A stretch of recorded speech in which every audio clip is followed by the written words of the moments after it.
Here is what we've learned from the Deputy Foreign Minister Sergei Ryabkov in Russia. He said that Russia will not accept any attempt to impose demands, let alone ultimatums. And Russia is prepared to negotiate with the United States based on the reality and what's going on the battlefield, but they're not gonna, if they cannot achieve that through negotiations, they're gonna achieve their goals on the battlefield.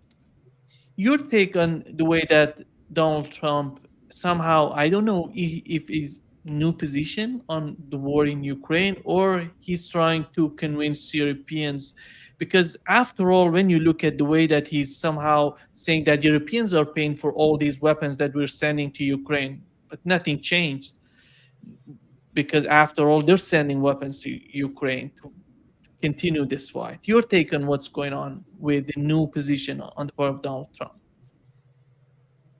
Well, the first thing we have to recognize is that this solidifies the reality that Donald Trump doesn't give a damn about peace or a damn about lives in Ukraine. So let's stop the fiction. I mean, you had Scott Jennings, the Republican apologist on CNN, out there saying, Donald Trump, he's the only one out there that, when he talks about, war and peace, it's peace first, peace, then war. I'm like, no, it's not, you idiot. Donald Trump doesn't know what he wants, what he, in terms of, geopolitical alignments. Donald Trump wants his ego massaged. Donald Trump wants to be seen as somebody who matters, somebody who counts. But when it comes to Ukraine and Russia, given the posture he's taken, he doesn't matter and he doesn't count. And Ryabkov made this point clear. There will be no ultimatums. And what Trump is doing is an ultimatum. It's a joke. 50 days. What, the Russians are supposed to go out and buy diapers because they have to change their diapers every day because of fear of Donald Trump's 50-day statement. Sanctions? You're going to sanction Russia? Well, I guess they're talking about sanctioning, the supporters of Russia who buy the Russian energy and the Russian oil, do trade with Russia. Let's see, China. I think Trump just fixed the biggest mistake he ever made about China, which was to impose sanctions on tariffs on China in April. China didn't blink. They withdrew the rare earth minerals and magnetic materials, and the U.S. automobile industry collapsed, and Trump had to go crawling back. And they just fixed it. It looks like they were getting back on track to some sort of trade agreement. And what, he's going to throw it all away by putting 100% sanctions on China now? China will just pull the plug again. This time they won't be inclined to give it back, and the American economy will tank. All those wonderful weapons that Trump wants to build, they all require that rare earth mineral stuff, those magnetics. So it's stupid. Brazil. I think Lula basically said, if you want to sanction us, then we just don't want to do trade with you. Didn't he say a statement like that? We just won't trade with you. Okay. I think they're making this clear. And India, you really think India is going to yield its sovereignty right now? India that's trying to posture itself as a nation that matters. And they're going to go, oh no, the United States is threatening to sanction us. We're going to give up everything, all our standing that we have, and yield to the United States. No, it's never going to happen. That's why there's 50 days, because it will never happen. Trump will extend it. He's looking for diplomacy right now. And what he's going to say is, oh, my threats brought about this great change. But there will be no change, Donnie baby, because the Russians aren't playing your stupid game. Let me remind everybody, Donald Trump started this war. He tries to blame it on Joe Biden, but Donald Trump started this war. All of the policies that are in place that led to the events of February 2022 were put in place by Donald J. Trump. And the Russians know this. Now, the Russians, of course, being the mature, diplomatic, mature nation that they are, will have the door open to diplomacy. And it's better for Russia to talk to the United States than not talk. And so no matter how unpredictable and outrageous Donald Trump is, I mean, come on, David, outrageous. What do you think the Russians think about Donald Trump's leaked 2024 campaign statement, where he told Vladimir Putin that I will bomb the you-know-what, bovine excrement, out of Moscow if Putin moves into Kiev. The statement was never made. Never made. So Donald Trump's a liar. And the Russians are just like, who is this man-child? And that's how they're treating this. What threat is here? The threat of sanctions, I already told you, that will never come to play. First of all, Russia could care less about sanctions. And the big partners out there, they're not gonna yield either, because that's the end of them. That's the end of them as being relevant. And if they come together, their combined impact on the American economy, Trump will never do this. He'll never pull the trigger on this. The weapon systems, 17 what? Batteries, full complement. Holy cow, Donnie, baby, where are you getting them? Germany, they got 12. They ain't giving them up. They might give 1 or 2 up. They've already given 2 up, but they've been blown away. Let's see, Spain could give up some, but they don't have that many to begin with. Give up 1. The Netherlands, give up another one. Yeah, we're up to 4, and they're not going to happen overnight. Germany's not going to provide any transit support till they get new stuff in, and the Americans ain't building new stuff. And if they are, it's going to Israel or to replenish American stocks. This is not happening. Donald Trump is there shaking the hands with Rutte. And the other thing is, look at the arrangement. How stupid does Rutte have to be? To believe this stuff. But here's Donald Trump's thing. Hey, Mark, you're going to give up all your weapons to Ukraine. You. And then you're going to buy them from us. And we're not going to spend a penny. If I were Rutte, I would have looked there and said, Donnie, baby, stick it in your ear. You know, why don't you go? We've already drafted it up for you. It's a document. Sign it. Get the hell out of NATO. We don't need you. We don't want you. You're useless to us. You mean nothing to us. Because this isn't serious. This isn't serious at all. This is a joke. This is posturing. So you can go to your Republican base, because they're right now, they're mad. They didn't want anything going to Ukraine. But what he can say now is, hey, it ain't American money. Actually, we're making money off this. You remember that in what they did in the past. The Ukrainians saying, no, all this money, it doesn't go to Ukraine. It goes to the defense industry that builds it. But that was still taxpayer money being used to do this. There ain't no taxpayer money being used to go to Ukraine. We're just building weapons and selling them to the Europeans. But this is like, saying you want to buy the most exotic sports car in the world, and they can produce them at 4 a year, and there's a waiting list of 150. You ain't never going to get the exotic sports car. These Patriot missiles will never show up in Ukraine. The Russians are just going to put the pedal to the metal. In the next 50 days, rather than the Russians slowing things down, I think you're going to see Russia pounding. Any shipment that makes its way into Ukraine will be destroyed as soon as possible. Look at all the drones that are coming in. They're pounding warehouses. They're pounding factories, anything. The totality of Ukraine's defense industry infrastructure is being wasted. Everything that comes in is being destroyed. Hardly any of it's getting to the front lines. This is the reality, and it's just going to get worse for Ukraine. Every time Great Britain or France or somebody signs a drone deal and they say we're going to increase the drone production capability gets targeted and taken out. This is the reality of Ukraine. And for Donald Trump to sit there and shove nonsense down our throat, I want to save lives. All you did is condemn even more Ukrainians to die. Yes, some Russians will die too, but not nearly in the numbers that you think they are. There is no leverage over Russia right now. You just look like the fool you are. The other thing is, if I were Taiwan, everybody else looking at this, I'd say, this man's a nut. He can't be trusted. He's not serious. It's all posturing. It's all about him, but it's not about real security, real outcomes. I mean, it's this. As an American, I am humiliated by the president's behavior.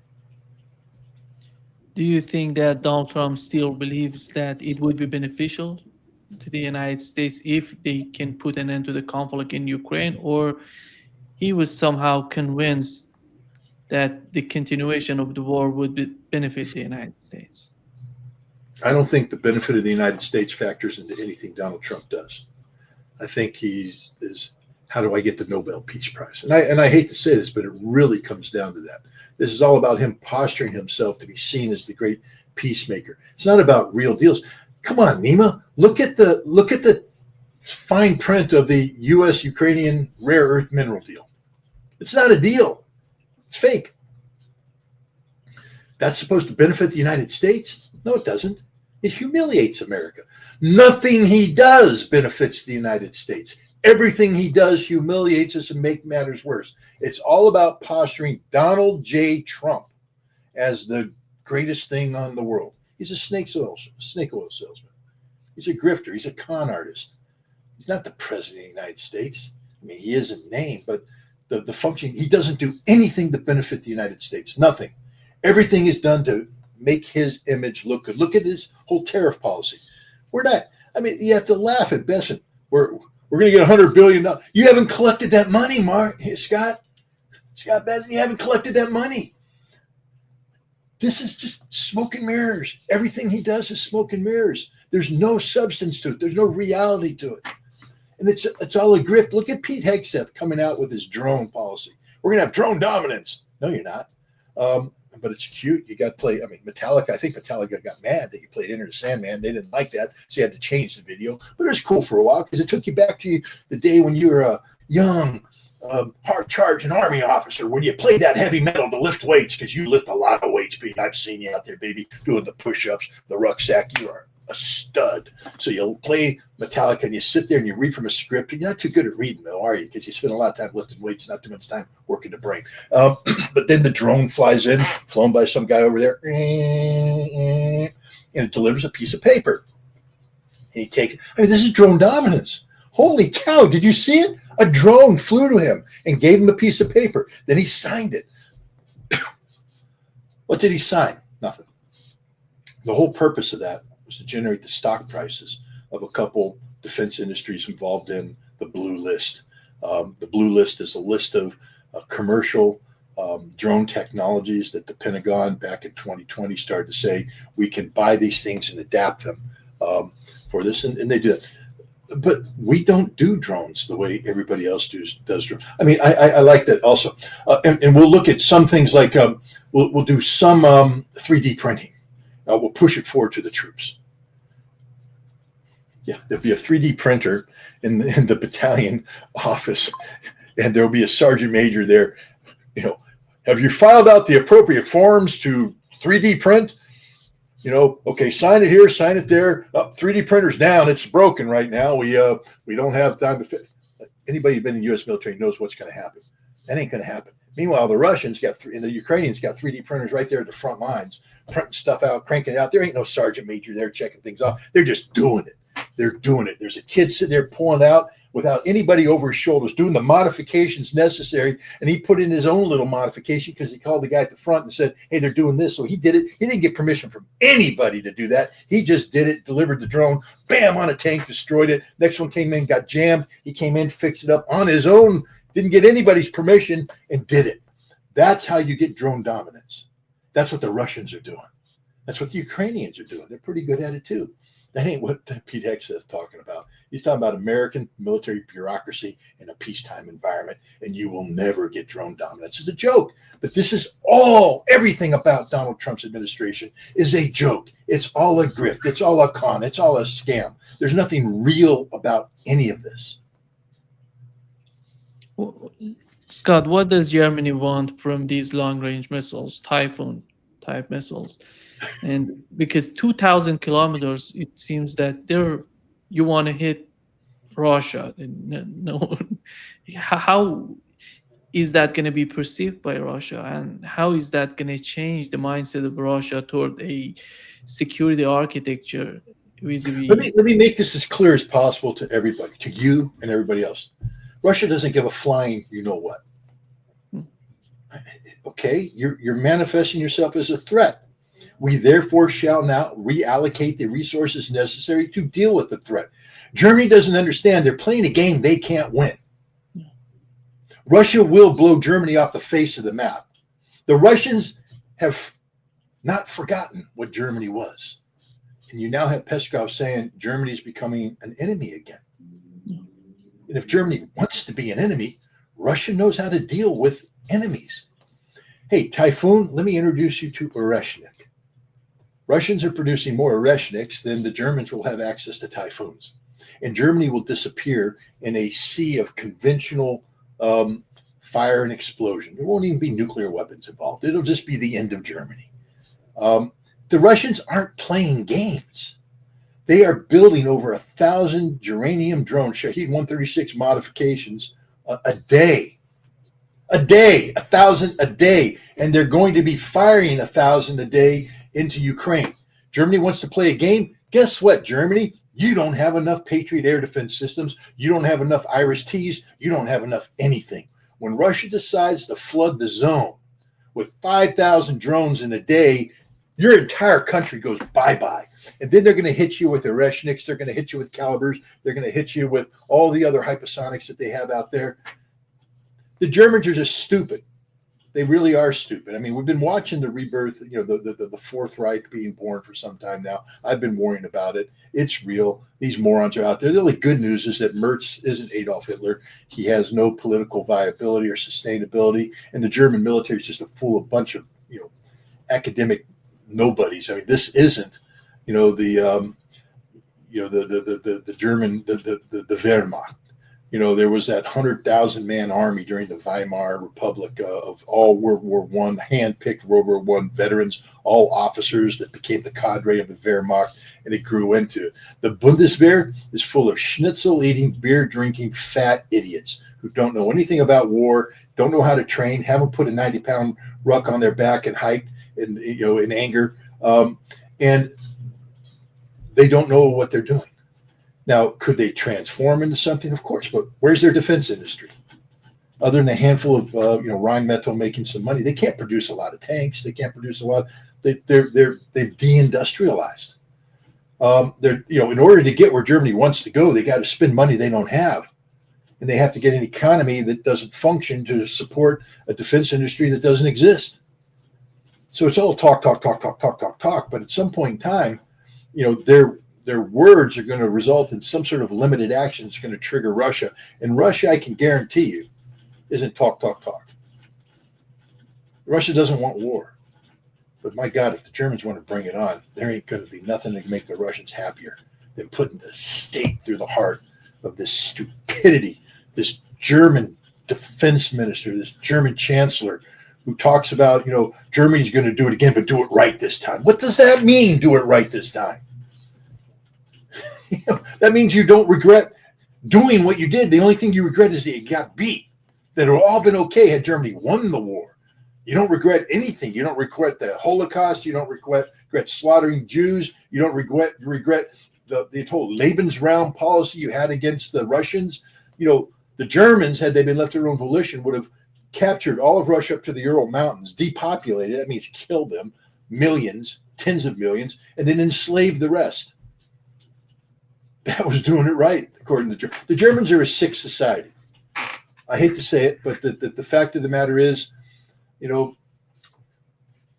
Franklin Roosevelt had it right during the Quebec Conference of 1943. Churchill said that when this war is over, Germany has to be converted into an agrarian society. They can never again be allowed to have access to industry because this is going to happen. Everything that's happening right now was predicted back then because the Germans are a sick society. There's something wrong with the Germans fundamentally. Tell me I'm wrong. Listen to their statements. The fact that you have a German chancellor and a German defense minister making these statements and the millions of Germans aren't in the streets saying, never again, not in our name, that will not happen. Instead, they sit there like the compliant good Germans there. Oh, we don't know what to do, but our arms keep twitching because we want to do something, but we don't know what we want to do. You know what you want to do because you're all Nazis at heart. Scratch a German, get a Nazi. This is the fact. It's playing out in front of us. But, Pistorius and Merz, they're trying to create something, this Fourth Reich. And it should scare the hell out of everybody. It should scare the hell out of the Americans. I mean, it's not just the Russians that, paid a price. We went to war against them too. Yes, we are to blame for the rise of the Fourth Reich. We're the ones that worked with the Germans. Study the history at the end of World War II and what happened to the Wehrmacht. And study what happened to the generals. Everybody talks about the Nuremberg trials. Nuremberg trials, we showed them Nazis. We didn't show them anything. The Nuremberg trials were a setup. It was a con. They did the high-profile trials of the big Nazi leaders. When it came to the generals, they whitewashed the whole thing. And it was done with the, led by Donovan, who was the head of the OSS, precursor to the CIA, working with John McCloy, Truman's handpicked German, overseer, Dwight D. Eisenhower. They made a decision from the start to whitewash the Nazi crimes of the Wehrmacht. One of the first things that happened after the German generals were captured is they were tasked by Donovan, who was the head of the OSS, to write their history, but write it the way they want the world to perceive the German army as a good army. And they used that to color the defense in the Nuremberg trials. Seidel, who ended up being the first German general to become commander in the new expanded NATO in 1955, 10 years after he was a Nazi. He was put on trial along with 20 other generals, and they were found guilty of war crimes, killing hundreds of thousands, if not millions, of civilians in Norway, in Greece, in France, and all the occupied zones. He, Seidel, was responsible, found guilty, sentenced to 20 years, didn't serve a day. Why? Well, because he, along with the others, whitewashed their history. He wrote a book, Invasion 1944, about the Normandy invasion from the perspective of the Germans, making it look as though the Germans were simply doing honorable military work, fighting. This was the campaign, and we were military people, ignoring the fact that while that was happening, the troops he commanded were slaughtering French civilians for the crimes that he ended up being held accountable for. They're all dirty. Every single German armed officer, every general soldier was dirty. They committed the crimes, especially against Russia. This is why the Russians will never forget. You have Halder, who was the chief of staff of the German armed forces. In 1941, he signed the Commissar Order. You know what the Commissar Order is? That you capture a political commissar, member of the Communist Party. Every unit had one. You kill him on the spot. Kill him on the spot. Then the Communist Order. Kill them all. Von Manstein escaped it because he signed an order that said, we won't implement this. And everybody went, oh, good, look, he's not a no, read the rest of the print. We won't implement it because it slows down our advance too much. Gather them all together and send them to the rear and let the other people kill them. It's not that he said we're not going to do this because we're good Germans. He just said it slows us down. Let's get them to the back and let them kill them all. He had no problem with killing them. He just didn't want to do it up front. Every single German officer was bad, and yet this is what became the Bundeswehr. The Nazi army was restructured to become the Bundeswehr as part of NATO. And they've been hiding in the shadows ever since. And now they're coming out. This is the reality of Germany today. It is the Fourth Reich. It's the scariest thing that's happened in Europe in a long time. And if it doesn't get nipped in the bud, we're going to be looking at another European war where Germany is at the heart of it. Germany is not the friend of the United States. Germany is only the friend of Germany. That's something people need to pay close attention to going forward. Germany is the threat. Isn't somehow amazing that the country that is literally winning the conflict in Ukraine is willing to negotiate, to talk with Ukraine and with the United States, but the administration in Ukraine is not willing to negotiate, while they know that they're losing on the battlefield, they're losing politically. Even the support, we can talk about the support coming from the West, but the support has been drastically diminished, has been drastically reduced if we compare it to what it was before, Scott. Do you understand at this stage what does Zelenskyy want from the conflict? Is that the same as we see as New York Times pointed out about Netanyahu and his position? He's continuing the conflict because of his position. Is that all about his position? I don't know if Europeans would be in the same position as Netanyahu and Zelenskyy. First of all, you can't compare the two. Netanyahu, who I despise openly, is the legitimate byproduct of the Israeli democratic process. He's a legitimate prime minister. I mean, he's been around forever, Likud party. Netanyahu is Netanyahu, supported by the right-wing Zionists, etc. But he's an Israeli leader. Zelenskyy is a manufactured event. He's not a leader. He's an actor, literally an actor, a comedian turned actor. Let me remind the audience what brought him into national forefront was the fact that he starred in a TV show called Servant of the People. It's a cute little show. I saw it. I thought it was pretty funny, where he plays a teacher, an everyman, who goes off on a spiel. Somebody records it, goes on the internet, and then he becomes the president of Ukraine. And his job is to do good things for the Ukrainian. And then I think after season 2 or 3, the shortened season 3, he suddenly became the president of Ukraine. Because Zelenskyy, the guy who supported this, the guy who ran the media thing that picked this, made this happen, who was working with the British who picked this was a MI6 operation from the start. British intelligence, together with the CIA, needed to get rid of they couldn't have, Poroshenko continuing to front because he's a corrupt oligarch and all that. So the oligarch said, we're going to pick a fresh face. Now, how do you sell this BS to the Ukrainian people? You put on a TV show. You can laugh about it and say, how foolish are they? There was a period of time where Martin Sheen, who played an American president in a TV series called The West Wing, he was mulling a run for the presidency. Why? Because every American who saw Martin Sheen went, he's the president of the United States. Because they watched the TV show and they believed it. That's half the battle here, perception. He's perceived as a leader. And Zelenskyy was able to say, I played a president on TV, therefore I can be the president. I'm believable. And he was going back and he basically regurgitated to the Ukrainian people the same spiel that he gave on the TV series about corruption. We need to do this. I believe in peace, all this kind of stuff. He didn't believe any of that. He's a cocaine snorting homosexual deviant. That is him. Now, that doesn't mean that all homosexuals are deviants, but he is. He is a deviant. He lived a lifestyle that would have made, cabaret performers in Berlin in the 1920s and early 30s blush.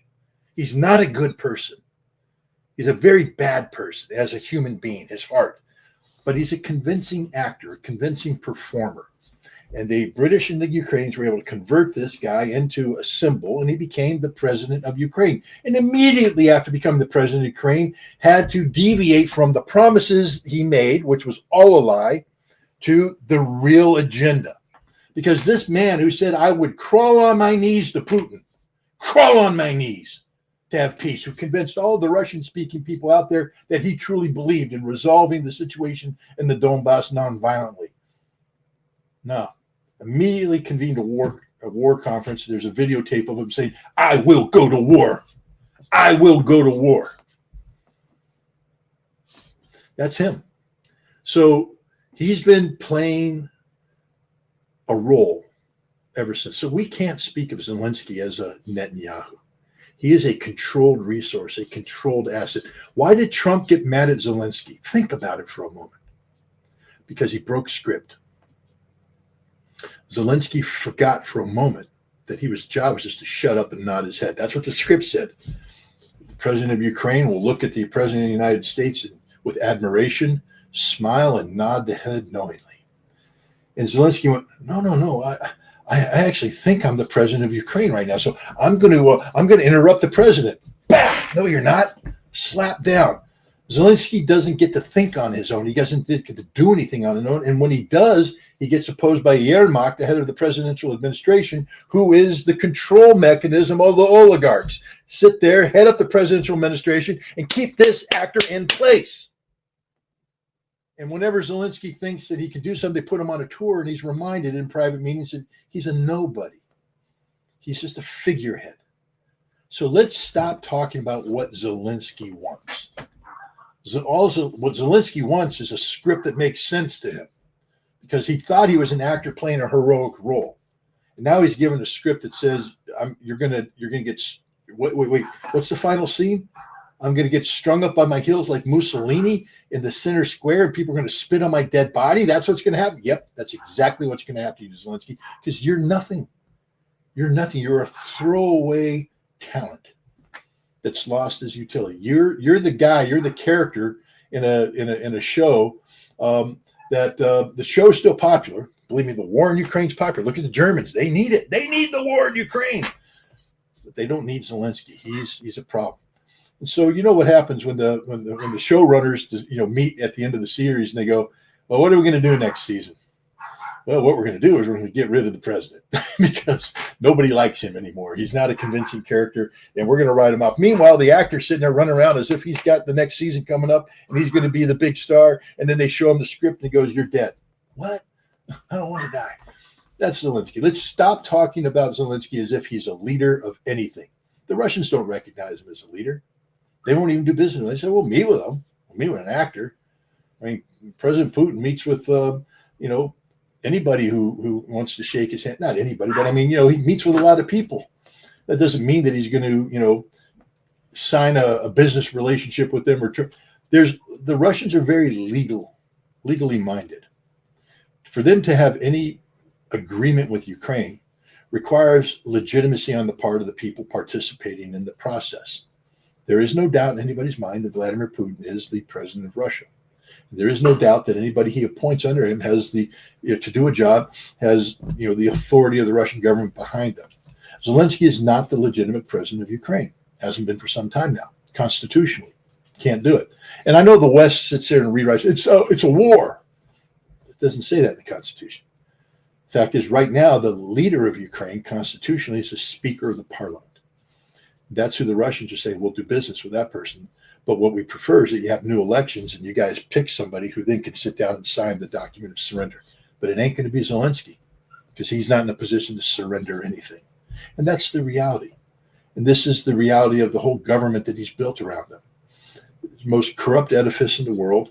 It doesn't represent Ukraine. It doesn't represent the Ukrainian people, Ukrainian nation. It only represents their own individual corrupt interests. So we can't compare Zelenskyy with Netanyahu at all, except that they're both scumbags. Here is what Financial Times reported, Scott. It says that Donald Trump privately urged Ukraine to strike deep inside Russian territory. And if we assume they have some sort of plan for Zelenskyy and his administration, is that going to be the last scene, the last take of that movie? Well, first of all, we have to be careful of this because there were some other reports out there too. Another report that said Donald Trump was considering providing Ukraine with Tomahawk missiles. And the Russians have come out and wisely said, we've seen reports like these before, and they've almost always turned out to be lies. I can't imagine any scenario where the President of the United States, having been briefed appropriately by his intelligence community, would ask Zelenskyy if he could strike Moscow, knowing what the consequences of that would be. Except that this president is pretty stupid. I mean, I get off the phone with Vladimir Putin, and he's talking all nice to me, but then he goes around and he bombs Ukraine. Why, Donnie baby? Why? Engage 3 brain cells in that orange-colored face of yours. Because you had them attack Russian strategic resources. What did you think was going to happen? I mean, Donald Trump lives in this imaginary fake world, where the one I also love is when he said, I said I had a good phone call with Vladimir Putin, and Melania says he bombed another city last night. Oh, he's a bad man. Really? Is this where we're at? No way. Way. Okay, that's literally a quote from the president. No way. According to him, that's what Vladimir Putin told him. No way. You're not going to bomb Moscow. Way. Donald Trump said, as if this is a frat party. But that's the fantasy world that Donald Trump lives in. I don't believe these conversations took place. And if they did take place, I would have a hard time seeing responsible people allowing it to be manifested because we know what the outcome will be. Okay, Russia is just begging for an excuse to unveil Oreshnik in its full glory. Remember what Vladimir Putin has said, that what makes Oreshnik, especially destructive is the concentration of heat-based explosive destruction that can be done when you concentrate them. If you take a look, the Oreshnik hit here, here, here, here, here. Now, could you imagine all of the Oreshnik submunitions hitting in the one place? The destruction would be the equivalent of a nuclear bomb. And now imagine a dozen Oreshniks being fired.